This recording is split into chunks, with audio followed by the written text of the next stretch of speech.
9 de octubre. Vuelo esperadamente inesperado. Y ahora hazte una maleta. Hazte una maleta de 3 días. Una tan grande en la que quepan todas tus dudas. Y me pregunto sobre la ropa y los zapatos, intentando encontrar el chubasquero por si las moscas tornan lágrimas. Y meto a presión la resignación que se me traba en la garganta. Y ya llegan las condolencias y las llamadas. Y él era buena, él era santa, luchaba y los malditos, tranquila. Ella te quería.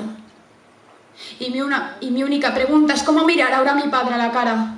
¿Cómo le digo, sigue adelante, si es decir que estoy bien y se me escapa el alma?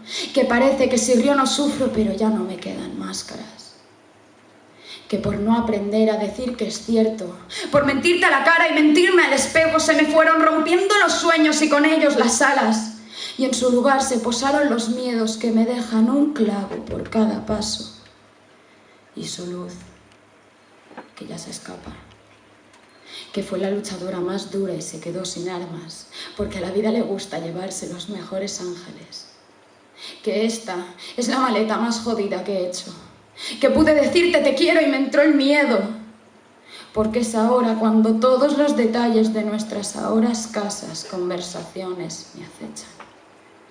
Recordándome que la próxima vez ya solo estaré yo delante de tu silla y que tu risa ya solo suena en mi cabeza. Y ya solo me queda darte las gracias, abuela, por recordarme tantas veces que da igual lo que ellos digan. Pero sobre todo gracias por darme un padre que me abraza. Gracias.